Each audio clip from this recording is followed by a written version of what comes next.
The 2026 Olympic men's hockey tournament had its semifinals wrap up today, so we need to talk about it, and we'll start with Canada taking on Finland.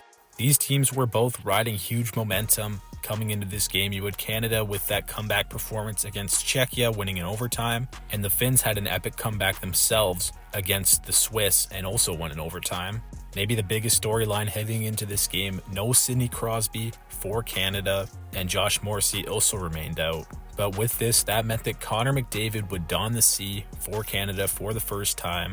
The first period was relatively back and forth. Shots ended up being 8-8. Canada took a too many men penalty. It was Sam Bennett's fault on the play, really. They were able to kill that one off, but then Sam Bennett decided to make a stupid play and run UC Saros. He would go to the box for goaltender interference, and off the faceoff, Mikko Rantanen absolutely snipes one by Jordan Binnington to give the Finns the 1-0 lead. Early in the second, Canada went to the power play. They had a bit of a miscommunication. Ryan Hart gave the puck away, and Makar and McKinnon both got too deep into the zone, leading to an Eric Hall breakaway where he would go to the backhand and get the short-handed marker to make it 2-0. After this, Finland just decided to play purely defensive hockey. They did not try to do anything offensively. They just chipped the puck out and continued to let Canada attack them. This is a strategy that I really don't understand whenever teams do it.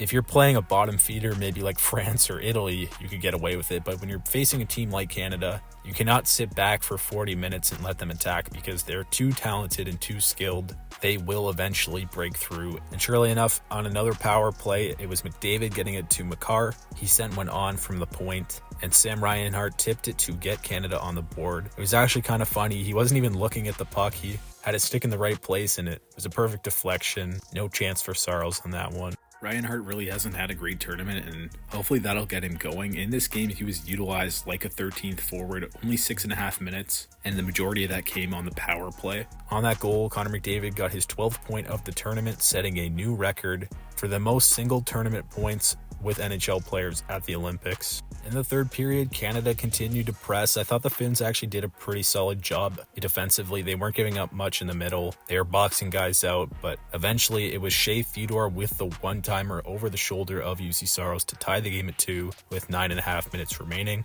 Canada had all the momentum at this point. They just continued to push and push. The shots got pretty out of hand. Shots were 39-17 at the end of the game in favor of Canada, so in the second and third period, these shots were 31-9 in favor of Canada. And in the final few minutes, it was Nico Mikkola high-sticking Nathan McKinnon. Canada goes to the power play, and after almost the entire 2 minutes, it was Connor McDavid feeding it over to McKinnon, and he one-timed the puck into the perfect spot on the net. There was only a couple inches, and he hit it perfectly to give Canada the lead with only 35 seconds remaining. There actually was an offside challenge on this, and it was actually really close, but I think it's safe to say there wasn't enough conclusive evidence to overturn the goal. Even if there was, it would have been so stupid because the offside and the entry was about a minute prior to the goal, and it really had no effect on the play. But that's another debate to talk about another time. So Canada would hold on for the 3-2 victory, and it was bound to happen. Interesting tweet from Mike Kelly here. In the third period, the ozone time, Canada basically doubled the Finns. Shot attempts were 30-11. The shots were 17-4. The slot shots were 5-2 Canada. They won 60% of the puck battles and obviously outscored them 2-0. Canada was not going to be denied in this game. They dictated play for the last 2 periods, and you have to give the Finns some credit.